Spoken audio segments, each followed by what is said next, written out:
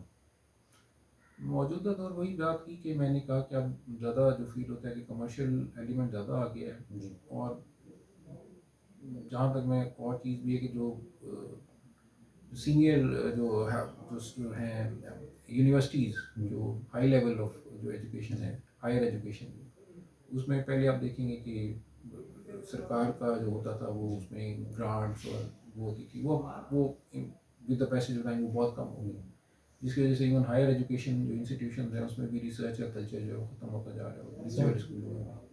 جیسا کہ آپ نے اعلیٰ تعلیم حاصل کی، اعلیٰ تعلیم حاصل کرنے کے بعد آپ کو شعبہ قانون کی طرف کیسے خیال آیا اور کس طرح آپ انٹر ہوئے؟ جی میرا اپنے شوق سے ہی تھا کہ کچھ والد صاحب نے بھی مجھے ترغیب دی اس طرف، اور کہ میری فیملی میں امیڈیٹ فیملی میں کوئی وکیل نہیں تھا، تو میں اپنی فیملی کی میں پہلا ہی وکیل ہوں، تو اپنا شوق بھی تھا، پھر والد صاحب کی تھوڑی ترغیب تھی، تو بس وہ دونوں کو مل جل کے پھر میں نے کی تعلیم کی۔ جب آپ نے شعبہ وکالت سے منسلک ہوئے تو آپ نے کن مقدمات پر پریکٹس شروع کی اور آج کل کیا مصروفیات ہیں آپ کی؟ جی میں شروع سے ہی میرا جو فوکس رہا تھا وہ سول سائڈ پر تھا، اور سول کا جو شعبہ ہے وہ بہت وسیع ہے، اس میں پھر جو یعنی اگر آپ ہم ایز اے وکیل ہم کہتے ہیں کہ جو پریکٹس ہے اس کے دو میجر شعبے ہیں، سول اینڈ کرمنل۔ کرمنل کی جو پریکٹس ہے وہ بہت لمیٹڈ ہے، چند قوانین ہیں جو آتے ہیں وہ اس کے اندر ہی کرمنل کا جو پریکٹس ہے وہ سما جاتی ہے، بٹ جو سول ہے وہ بہت وسیع ہے۔ ہم پرائمریلی سول شروع کی تھی، تو سول میں اب تقریباً ہر نوعیت کا کام کیا، جس میں پرائیویٹ مقدمات، سرکار کے خلاف، ریٹین، کمرشل کمپنی، ہر طرح کا کام کیا۔ Sir civil court, session court, high court اور سپریم کورٹ کی پریکٹس میں کیا فرق محسوس کرتے ہیں آپ؟ جی فرق میں دیکھتا ہوں کہ اب ریسرچ کیونکہ کا ایلیمنٹ، بنیاد جو ہے سول کورٹ ہی ہے۔ جی ریسرچ کا جو ایلیمنٹ ہے نا، کہ جو پہلے ہم ایون سول کورٹ میں بھی ہم اپنے وقت پریکٹس کے شروع میں دیکھتے تھے، جاتے تھے سینئرز جاتے تھے اختیار کر کے کیس، بحث ہوتی تھی بہت زیادہ، پھر پراپر آرڈر آتے تھے، ہم نے خود دیکھا ہے بینکنگ کورٹس میں پراپر ہائی کورٹ کی طرح ڈیکورم مینٹین ہوتا تھا ان وقتوں میں، اور وکیل اپنی باری کا انتظار کرتے تھے، اور جب سے بحث ہوتی تھی بہت زبردست بحث، اور قانون کے نقائص ہر طرف سے پیش ہوتے تھے، وہ چیز تقریباً نیچے کی کورٹوں میں تو تقریباً ناپید ہوگی، آپ کو ریئرلی نظر آئے گا کہیں کہ پراپر کوئی بحث ہو رہی ہے لا پوائنٹ کے اوپر، اور ہائی کورٹ میں بھی گریجولی وہ چیز اب آپ دیکھیں گے کہ آپ کو بہت ہی مشکل ہے کوئی کیس نظر آئے جس میں بہت اچھی کوئی بحث ہوتی ہے، اب ہر کوئی ججز کو بھی ہے کہ جلدی فیصلہ کرنا ہے، وکیلوں کی تو کوشش ہے چلیں وہ اوائڈ کرنا، بٹ ججز کا جہاں ہوتا ہے کہ وہ جلدی ہوگی، تو اب ریسرچ والا کام جو ہے اور پراپر جس میں یعنی قانون کے نقائص اور وہ باتیں، وہ اب وہ چیزیں کم ہوتی جا رہی ہیں۔ اس کی وجہ کیا ہے؟ بنیادی وجہ کیا ہے؟ اس کی ایک بنیادی وجہ تو شاید بہت زیادہ مقدمات اوبیسلی، ایک عدالت پہ برڈن بہت زیادہ ہے، اس وجہ سے اب آپ کے پاس جب ظاہر کام زیادہ ہے اور مقدمات کام کم ہے، ٹائم کم ہے اور مقدمات زیادہ ہے، تو آپ نے کوشش کرنی ہے کہ جلدی نکالا جائے، تو ایک تو یہ وجہ ہے، اور اوبیسلی پھر زیادہ مقدمات کی وجہ کیا ہے وہ آپ کہہ سکتے ہیں شاید فیبولس لٹیگیشن بھی ہے، تو وہ اس کو کنٹرول آپ کریں گے تاکہ کم مقدمات اندر آئیں، اور سر آپ سپریم کورٹ بار کا حصہ بھی ہیں، سوال یہ ہے کہ آپ اپنے کلائنٹ کے مقدمات کے موقع پر آپ کی کیا ترجیحات ہوتی ہیں؟ جی میری پہلی ترجیح تو یہ ہے کہ میں اپنے کلائنٹ کا جو بھی کیس ہے اس کو فل آنیسٹی کے ساتھ ایڈوائز کروں، اس کو پہلے جو معاملہ میرے پاس لے کر آئے میں اس کو پہلے کیس کو اسٹڈی کر کے اس کو اس کا اوپینین دیتا ہوں، ایڈوائس دیتا ہوں کہ یہ آپ کے کیس کی ویک ہے پوائنٹس اور یہ پلس اسٹرانگ پوائنٹس ہیں، اس کی بیس پہ اس کو پھر اپنا جو بھی مشورہ ہے وہ دیتا ہوں کہ اس کو کس طرح لے کے چلنا ہے آگے. اور یہی کوشش ہوتی ہے کہ عدالت میں سر ماضی سے لے کے موجودہ وقت تک جو پیریڈ آپ کو گزرا ہے اس میں کوئی جھوٹے مقدمات بھی آپ کے سامنے آئے اور آپ نے کس طرح نے اس کو ہینڈل کیا؟ میں جھوٹا مقدمہ الحمدللہ اس طرح نہیں ہے، بٹ کئی موقعوں میں ہم کہہ سکتے ہیں کمزور مقدمات آئے. جی تو الحمدللہ ایسا کبھی نہیں ہوا میرے سامنے کہ بالکل ہی کوئی جھوٹا مقدمہ لے کر آ جائے. کمزور ہاں مقدمے آتے ہیں جی. اور ہم بٹ اس میں کلائنٹ کو بڑا آنیسٹی بتا دیتے ہیں بھائی یہ کیس میں آپ کے نقائص ہیں. دیکھنے یہ میں آیا چانس ہے کہ آج کل وکالت کا شعبہ جو ہے زوال پذیر ہوتا چلا جا رہا ہے، اس کی بنیادی وجوہات کیا ہیں؟ جی میرا خیال ہے وکالت کے علاوہ شاید سارے ہی آپ کسی بھی پروفیشن میں جائیں سارے ہی تنزلی کا شکار ہیں. تو وہ ہم ایک جنرلی ایک ایز اے معاشرہ جو ہے وہ تنزلی کا شکار ہے. اور اس میں وہی بات کہ ہماری شاید وہ جو اکیڈمی والی ہم نے بات کی وہ تربیت کی وہ بھی فقدان ہے. تو میں کوئی اسپیسیفکلی نہیں کہوں گا کہ وکالت کا، بٹ جنرلی چونکہ معاشرہ ایک تنزلی کا شکار ہے تو وکالت بھی چونکہ معاشرے میں وکیل بھی معاشرے کا حصہ ہے تو وہ بھی جنرلی اسی طرح ہی جا رہے ہیں معاملے. تو سر پنجاب بار کونسل اور پاکستان بار کونسل کا کیا کردار ہے سلسلے میں تربیت کیا وجہ سے؟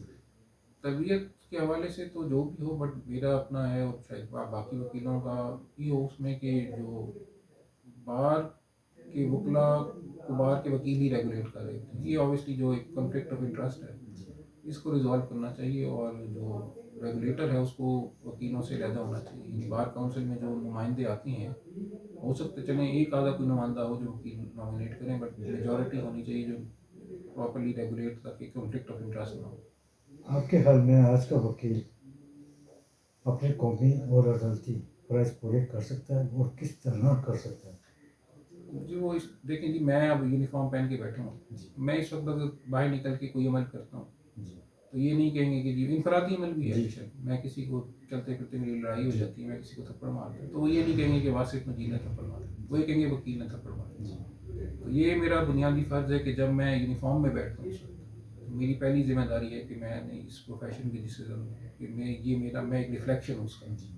تو میری کوشش ہونی چاہیے کہ میں جو بھی اپنا عمل کر رہا ہوں جی. جی.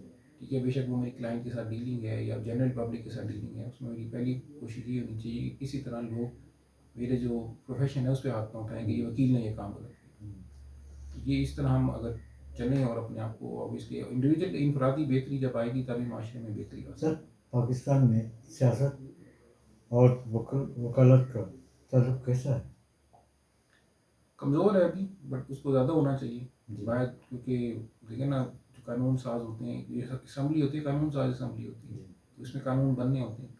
اگر باہر کے ملکوں میں جائیں اور ڈیولپڈ کنٹریز میں اسپیسیفکلی تو آپ کو زیادہ تر جو لیجسلیٹرز ہیں یعنی جو یہ سیاستدان کہیں گے یا جو اسمبلی کے اندر لوگ زیادہ تر وکیل ہی ہوتے ہیں، وکلا ہوتے ہیں. جی. 60-70% شاید ریشو وکلا کی ہوتی ہے اور ہمارے یہاں شاید وہ اس کا الٹا حصہ ہے. سر دیکھنے میں یہ بھی آیا ہے کہ سیاست کی آڑ میں چند وکلا جو ہیں شعبہ وکالت کے پیشے کو بدنام کرتے نظر آ رہے ہیں، کیوں؟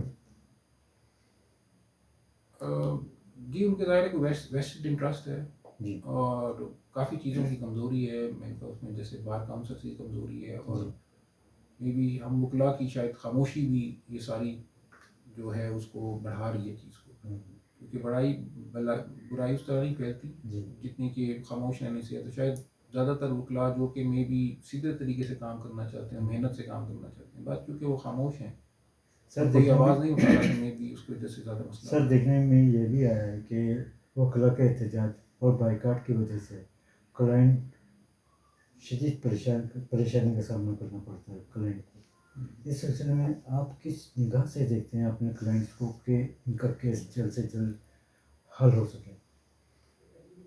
ہاں جی یہ ایک ہے تو صحیح کہ امپیکٹ لائر اسٹرائکس ہیں وہ امپیکٹ کرتی ہیں اور اس میں ہم وکلا کو جو ہے وہ کوئی آلٹرنیٹیو مین جو کہ افیکٹو پروٹیسٹ کا ہونا چاہیے اس کے اندر. بٹ ظاہر ہے اوبیسلی ایک چیز ہم گراؤنڈ ریئلٹی کو دیکھ کے کریں گے کہ میں نے کہا کہ خالی شاید ایک وکیل کا اتنا رول نہیں ہے، پورے ایک سسٹم کو آپ دیکھیں گے نا ہر چیز کا ایک کوئی نہ کوئی رول ہے اس کلائنٹ کیسز کی جو ڈیلے کے اندر. تو وہ آپ کو انڈیویجولی شاید وکیل اگر کر بھی دیں گے ٹھیک تو، بٹ اگر باقی جو سسٹم کے اندر لوپ ہولز ہیں اس کو پورا نہیں کریں گے تو سسٹم اسی طرح ہی چلتا ہے. نہیں کہ مقدمہ جو ہے سر ایک وکیل ہی لے کے چلتا ہے. جی جی. اور اسے ہار جیت تو وہ جج کے بعد کی بات ہوتی ہے، لیکن